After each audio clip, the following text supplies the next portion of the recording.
शराफा बाजार में Indian Boolean and jewellers association ने प्रेस वार्ता कर कहा कि अब जनपद में छोटे बड़े ज्वेलर्स ज्वेलरी बिना हॉलमार्क के नहीं बेच सकते। जनपद मुजफ्फरनगर के शराफा बाजार में Indian Boolean and jewellers association के द्वारा एक प्रेस कॉन्फ्रेंस का आयोजन किया गया, जिसमें एक्शन के पदाधिकारियों ने कहा कि संपूर्ण भारत के साथ साथ जनपद मुजफ्फरनगर के छोटे एवं बड़े ज्वेलर्स कोई गोल्ड ज्वेलरी को हॉल मार्क किए बिना नहीं बेच सकते। इसका बड़ा फायदा ग्राहकों को होगा, क्योंकि अब प्रत्येक छोटा या बड़े ज्वेलर्स की दुकान से मानक के अनुरूप शुद्ध सोने की ज्वेलरी मिलेगी एवं शराफा व्यापारियों को भी इस कानून के बनने का बहुत ही लाभ मिलेगा।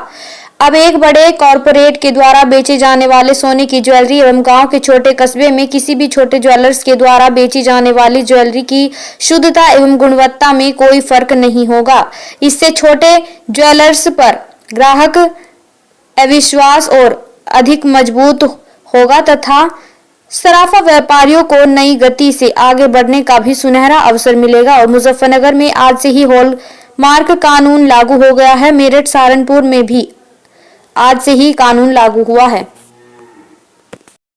लोगों के द्वारा मुख्यतः प्रेस कॉन्फ्रेंस इसीलिए की गई है कि भारत सरकार द्वारा 16 जून से BIS हॉलमार्किंग लागू कर दी गई है पूरे भारत के अंदर 252 जिलों में।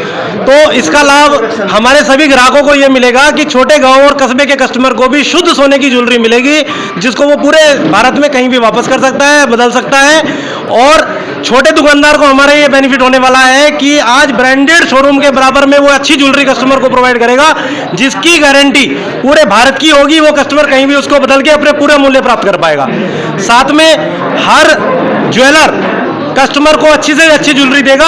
ये प्रतिबद्धता पूरे भारत के ज्वेलर्स ने अपनाई है और आज के टाइम में सभी पूरे भारत के अंदर के ज्वेलर्स को हॉलमार्किंग ज्वेलरी बेचना भारत सरकार के द्वारा आवश्यक कर दिया गया है। इसी मध्य हम लोगों ने प्रेस कॉन्फ्रेंस बुलाई और सभी ज्वेलर्स को हॉलमार्किंग ज्वेलरी बेचना अनिवार्य है 16 जून 2021 आज से, जिसके अंतर्गत मुजफ्फरनगर भी उस दायरे में आता है। मुजफ्फरनगर में आज से सभी ज्वेलर्स को हॉलमार्किंग ज्वेलरी बेचना अनिवार्य होगा। कितनी श्रेणी रखी गई है सरकार ने? भारत सरकार द्वारा पहले भैया 14, 18 और 22 कैरेट केवल 3 श्रेणियां थी, जो कि रात में कल 11 बजे माननीय पीयूष गोयल जी द्वारा बढ़ा दी गई है।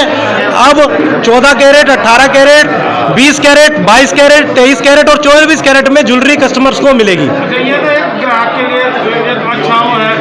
आप व्यापार की दृष्टि से क्या देखते हैं? व्यापारियों के लिए ये कानून अपने आप में एक असीम परिवर्तन लेके आने वाला है। हमारे छोटे से छोटे ज्वेलर को आगे बढ़ने के लिए मार्ग प्रशस्त करने वाला है, क्योंकि हमारे ग्राहकों का जो ज्वेलरी के प्रति मोह कम हुआ था, वो इस कानून के आने से, क्योंकि उनको अपने इन्वेस्टमेंट का पूरा मूल्य मिलेगा तो बढ़ेगा। क्योंकि सोना ही एक ऐसी धातु है जो हर इमरजेंसी में उसके लिए हमेशा साथ देती है ग्राहक का। तो ग्राहकों का बहुत ज़्यादा इसमें मोह बढ़ेगा परचेज में, जिससे ग्राहकों को भी फायदा होगा और हमारे सभी ज्वेलर्स बंधुओं को फायदा होगा, क्योंकि अब हमारा व्यापार बहुत तेजी से बढ़ने वाला है और अपने आप में ये जो है एक गेम चेंजर साबित होने वाला है।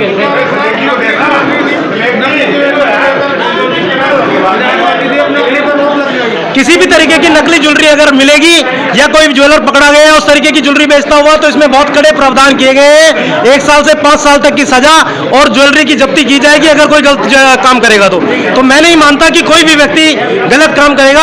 आज के टाइम में एक नया युग की आज से शुरुआत होने जा रही है ज्वेलरी इंडस्ट्री के अंदर, और सभी कस्टमर्स को उनके पैसे का पूरा मूल्य प्राप्त होगा।